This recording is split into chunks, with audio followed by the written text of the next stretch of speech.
사도행전 13장 13절로 31절 말씀 우리 한 목소리로 봉독하겠습니다. 시작. 바울과 및 동행하는 사람들이 바보에서 배 타고 밤빌리아에 있는 버가에 이르니 요한은 그들에게서 떠나 예루살렘으로 돌아가고 그들은 버가에서 더 나아가 비시디아 안디옥에 이르러 안식일에 회당에 들어가 앉으니라. 율법과 선지자의 글을 읽은 후에 회당장들이 사람을 보내어 물어 이르되 형제들아, 만일 백성을 권할 말이 있거든 말하라 하니 바울이 일어나 손짓하며 말하되 이스라엘 사람들과 및 하나님을 경외하는 사람들아 들으라. 이 이스라엘의 백성의 하나님이 우리 조상들을 택하시고 애굽 땅에서 나그네 된 그 백성을 높여 큰 권능으로 인도하여 내사 광야에서 약 40년간 그들의 수행을 참으시고 가나안 땅 7족속을 멸하사 그 땅을 기업으로 주시기까지 약 450년간이라. 그 후에 선지자 사무엘 때까지 사사를 주셨더니 그 후에 그들이 왕을 구하거늘 하나님이 베냐민 지파 사람 기스의 아들 사울을 40년간 주셨다가 패하시고 다윗을 왕으로 세우시고 증언하여 이르시되 내가 이새의 아들 다윗을 만나니 내 마음에 맞는 사람이라 내 뜻을 다 이루리라 하시더니 하나님이 약속하신 대로 이 사람의 후손에서 이스라엘을 위하여 구주를 세우셨으니 곧 예수라. 그가 오시기에 앞서 요한이 먼저 회개의 세례를 이스라엘 모든 백성에게 전파하니라. 요한이 그 달려갈 길을 마칠 때에 말하되 너희가 나를 누구로 생각하느냐? 나는 그리스도가 아니라 내 뒤에 오시는 이가 있으니 나는 그 발에 신발끈을 풀기도 감당하지 못하리라 하였으니 형제들아, 아브라함의 후손과 너희 중 하나님을 경외하는 사람들아, 이 구원의 말씀을 우리에게 보내셨거늘 예루살렘에 사는 자들과 그들 관리들이 예수와 및 안식일마다 외우는 바 선지자들의 말을 알지 못하므로 예수를 정죄하여 선지자들의 말을 응하게 하였도다. 죽일 죄를 하나도 찾지 못하였으나 빌라도에게 죽여달라 하였으니 성경에 그를 가리켜 기록한 말씀을 다 응하게 한 것이라. 후에 나무에서 내려다가 무덤에 두었으나 하나님이 죽은 자 가운데서 그를 살리신지라. 갈릴리로부터 예루살렘에 함께 올라간 사람들에게 여러 날 보이셨으니 그들이 이 백성 앞에서 그의 증인이라. 아멘. 오늘은 사도행전 13장 말씀을 가지고 마가의 이탈과 바울의 전진이라고 하는 제목으로 묵상 나눔하도록 하겠습니다. 먼저 13절을 봅니다. 13절에 요한은 그들에게서 떠나 예루살렘으로 돌아가고 그랬습니다. 구브로 섬에서의 성공적인 그러한 복음 전도를 뒤로하고 바울과 바나바와 요한 마가는 바보에서 배를 타고 버가로 갑니다. 그들은 환상의 전도팀이었습니다. 탁월한 능력의 소유자 바울, 그리고 치밀하고 유연하게 선교 사역을 뒷받침해주는 바나바, 모든 굳은 일을 도맡아준 마가는 선교 드림팀이다, 이렇게 말할 만했습니다. 그런데 이들은 배를 타고 버가로 가는 도중에 심각한 그러한 문제를 맞게 됩니다. 마가가 버가에서 예루살렘으로 돌아가 버렸기 때문이에요. 마가가 왜 떠날 수밖에 없었는가? 갑자기 학자들은 다음과 같은 그러한 견해들을 제시하고 있습니다.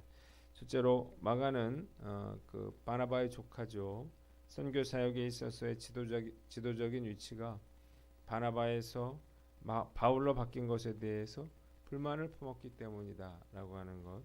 둘째로 그는 소아시아 지역 선교에 있어서 뒤따를 위험과 고난을 감당할 만한 마음의 준비가 되지 못했기 때문이라고 하는 것. 세 번째, 나이가 어렸던 마가가 집과 고향을 그리워했기 때문이라는 것. 네 번째, 바울이 이곳에서 풍토병에 걸렸는데 마가도 같이 그 병에 걸릴까 두려워했기 때문이라. 이런 견해들이 있습니다. 뭐가 맞는지는 모르겠지만 이 요한은 선교 여행에서 이탈했고, 그리고 이 일은 나중에 바울과 바나바가 마가를 전도 여행에 다시 동참시킬 것인가를 놓고 심하게 다투어서 결국 갈라서는 그런 계기가 됩니다. 하마터면 선교 자체가 무산될 수 있는 그런 위기를 맞게 된 거예요. 한번 따라해 봅시다. 어려움을 극복하라. 자, 하나님을 위한 사역들이라고 해서 아무런 어려움 없이 되는 법은 없습니다. 오히려 어려움이 많으면 많았지 덜하지 않을 것입니다. 기독교의 역사는 고난의 역사입니다. 많은 사람들이 선교 과정에서 피를 흘리고 고통을 당했는데 선한 일을 하기 위해서는 이런 어려움들을 겪게 되는 것입니다. 하물며 선교 사역 말할 것도 없죠. 예전에 저는 찬양 집회를 많이 했는데 참 이상한 것은 집회를 준비할 때마다 꼭 어려운 일들이 생기더라는 것입니다. 마이크가 갑자기 나오지 않던지 앰프가 켜지지 않는다든지 멀쩡하던 신디사이저가 고장을 일으킨다든지 이런 거예요. 예전에 금능역 앞에서 우리가 문화 공연을 했던 적이 있어요. 제가 던킨 도너츠에서 전기를 따왔거든요. 그런데 선이 문에 찍혀서 합선이 되는 그런 사건이 일어나기도 했습니다. 선교나 전도 그리고 교회 사역을 하면서 발생되는 문제들을 우리가 두려워해서는 안 되는 것입니다. 뭔가 하니까 문제가 생기는 거예요. 아무것도 하지 않으면 아무것도 일어나지 않겠죠. 중요한 것은 그 문제를 어떻게 대처하느냐에 달려 있다는 것입니다. 문제가 발생하는 것을 문제로 여기지 않고 어떻게 해결할 것인가를 놓고 우리가 고민해야 하는 거예요. 자, 우리는 어떤 문제를 가지고 있나요? 그 문제가 아니고요. 그 문제를 우리가 해결하지 못하는 것이 문제라고 하는 사실을 알고 끝까지 우리가 사명 감당하는 저와 여러분들 되시기를 주님의 이름으로 축원합니다. 두 번째는 참고 인내하라는 거예요. 한번 따라해 봅시다. 참고 인내하라. 정말 어려운 문제는 외부로부터 오는 게 아니고 내부로부터 오는 것입니다. 자, 바깥에서 어떤 핍박이 왔던 게 아니잖아요. 요한의 문제로 요한이 떠나가고 또 바울과 바나바가 그 다투게 되는 이런 상황. 자, 우리가 겪게 되는 가장 어려운 시험은 바로 내부의 문제입니다. 자, 예를 들어서 가족 간의 그런 문제가 가정에는 심각한 그런 위기 상황이 되는 거죠. 뭐 경제적인 어려움이 있다 하더라도 가족들이 힘을 합치면 얼마든지 이겨낼 수 있는데 그런데 부부간에 부모 자식 간에 고부 간에 뭐 이런 갈등이 생기면 아무런 힘도 쓸 수 없는 것입니다. 에덴 동산에서 하와가 가장 행복했던 이유가 시어머니가 없어서 그렇다는데 고부간의 갈등의 일면을 보여주는 예가 되는 것입니다. 내부의 문제를 극복하기 위해서는 누군가는 참아줘야 되겠죠. 어떤 곳이든 문제없는 곳은 아무데도 없기 때문에 다른 사람 탓하지 않고 먼저 나 자신부터 돌아봐야 되는 것입니다. 겨울 바울과 바나바는 이 일을 덮고 넘어갔죠. 잘 극복해냈습니다. 함께 힘을 모아서 비시디아 안디옥에서 복음을 전했습니다. 자, 말씀을 보면서 한번 생각해봤어요. 우리 교회는 과연 어떤가? 지금까지 뭐 큰 문제가 없었지만 앞으로 문제와 갈등이 일어난다 하더라도 잘 극복해내는 교회가 되어야 되는 거예요. 문제가 없는 게 문제가 아니고 그 문제 앞에서 주저앉는 것, 전도와 선교의 사역을 중단하는 것, 교회 사역이 중단되는 것, 이게 문제인 거예요. 오늘 난 어떤가 한번 살펴보고 문제가 있더라도 우리가 잘 참고 인내하면서 우리에게 맡겨주신 사명을 잘 감당해 나가는 저와 여러분들 되시기를 주님의 이름으로 축원합니다. 두 번째는 14절로 16절인데 16절을 봅니다. 이스라엘 사람들과 및 하나님을 경외하는 사람들아 들으라 그랬습니다. 바울과 바나바가 비시디아 안디옥에 이르자 안식일에 회당에 들어가 앉았습니다. 그러자 회당장이 권면할 말씀이 있으면 해달라 그래요. 그러자 바울이 설교를 시작합니다. 그러나 사실 모든 여건상 이런 상황에서 바울이 아니라 바나바가 설교를 해야 옳죠. 왜냐하면 바울을 안디옥 교회로 데려온 장본인이 바로 이 바나바이기 때문입니다. 바나바가 이 선교팀의 리더였습니다. 그리고 1차 선교 여행을 시작했던 첫 번째 사역지였던 이 구브로 섬도 바나바의 고향이었고 마가도 그의 조카였죠. 하지만 이곳 비시디아 안디옥부터 상황이 달라집니다. 바울이 선교의 주도적인 역할을 감당해가고 그리고 바나바가 조력자의 역할을 감당하게 되는 거예요. 역할이 바뀌었는데 생각해보면 이것은 쉽지 않은 결단인 것입니다. 교회 내에도 바울과 바나바와 같은 사람들이 있습니다. 바울과 같은 리더십을 가진 사람들은 일을 만들고 앞에 서서 그렇게 사역을 진행해 나가는 그런 지도자의 리더십이고, 바나바의 리더십을 가진 사람들은 헬퍼로서 사역을 돕고 섬기는 그런 리더십입니다. 교회 사역은 이 두 가지가 잘 조화를 이루어야 하는 거예요. 모두가 다 바울과 같은 리더십을 갖고 있다면 교회는 산으로 갈 거고, 모두가 다 바나바와 같은 그런 리더십을 갖고 있다 그러면 교회 분위기는 좋겠지만 일이 아무것도 되지 않을 것입니다. 그러나 이 두 가지 리더십은 뭐 우월을 가릴 수는 없는 거예요. 어떤 게 더 좋고 나쁘다를 따질 수 있는 건 아니죠. 상호 보완적인 관계예요. 중요한 거는 이런 사람들이 교회 내에 있을 때 최고의 결과를 낳게 되는 것입니다. 자, BCD 안디옥에서부터는 설교를 해도 바울이 하고 선교 여행을 끌고 가는 것도 바울이 해요. 자, 이걸 보면서 참 바나바의 깊은 인격을 발견하게 됩니다. 이 일은 바나바의 이런 깊은 인격 때문에 가능하게 된 일이었죠.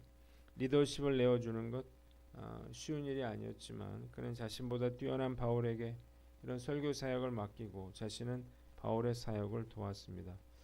어떻게 바나바가 이렇게 할 수 있었을까요? 바나바가 이것을 실력의 차이가 아니라 은사의 차이로 봤기 때문이라 저는 그렇게 생각합니다. 바울과 바나바는 실력의 차이가 있는 게 아니라 은사의 차이가 있는 거죠. 각각 하나님이 주신 은사가 다른 거예요. 바울은 지적으로 탁월한 사람, 행동력이 뛰어났지만 바나바는 감성이 발달되고 사람을 섬기고 보살피는 사역을 좋아하고 잘했습니다. 서로의 장점들을 알고 있었기에 이 둘의 결합은 시너지 효과를 낼 수 있었던 거예요. 한번 따라해 봅시다. 은사대로 봉사하라. 자, 우리 모두는 각기 다른 그런 은사들을 가지고 있습니다. 그것이 돈이든 또 지식이든 지위든 각각 다른 그런 은사인 거예요. 그러니까 우리는 다른 사람의 은사를 부러워할 게 아니라 하나님이 나에게 주신 그런 은사대로 우리가 섬기고 봉사해야 하는 것입니다. 교회의 지위가 높고 돈이 많은 사람들만 많으면 좋을 것 같지만 그렇지가 않아요. 교회에는 부자와 가난한 사람, 많이 배운 사람과 그렇지 못한 사람이 함께 모여 서로를 돕고 섬기고 예수님을 전하는 그러한 사역에 전력을 기울여야 하는 것입니다.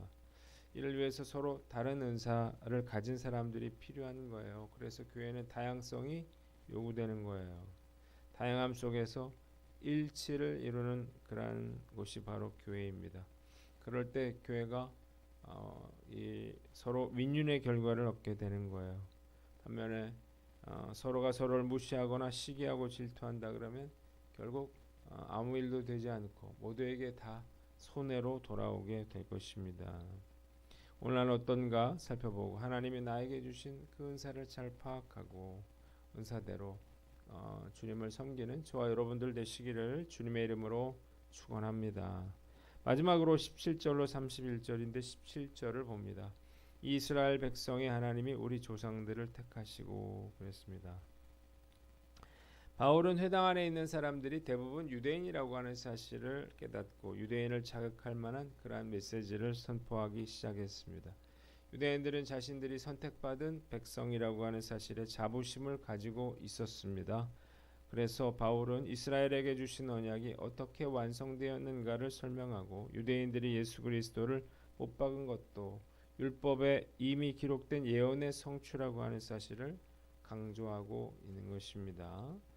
한번 따라해 봅시다. 효과적으로 복음을 전하라. 자, 바울은 청중들을 잘 파악하고 각각 다른 방법으로 전도하는 걸 우리가 알 수 있습니다. 지난번 바울은 서기오 바울 총독이 복음을 듣지 못하도록 방해하는 박수무당을 그리스도 예수의 이름으로 대적함으로 복음을 효과적으로 정했죠. 그러나 이 BCD 안디옥에서는 회당에서 설교를 통해서 복음을 전하고 있습니다. 철학과 문학의 도시 아테네에서는 지식인들에게 맞는 그런 설교를 통해서 복음을 전했는데 문화와 상황에 맞춰서 그가 전도를 하고 있습니다. 바울의 메시지와 핵심은 예수 그리스도의 죽으심과 부활, 그러니까 복음이었지만 그 방법은 전도 대상에 따라서 각각 달랐다는 거예요. 우리도 이렇게 다양한 사람들에게 맞는 효과적인 그러한 전도 방법을 사용해야 하는 것입니다. 자, 연령과 대상에 따라서 장소와 여건에 따라서 우리가 전도 방법을 달리해야 하는 거죠. 직접 전도지를 가지고 우리가 나가서 복음을 전하기도 하지만 간접적으로 우리가 문화 및 공연 또 도서관 사역 같은 것 이런 것을 통해서도 우리가 간접적으로 복음을 전할 수 있습니다.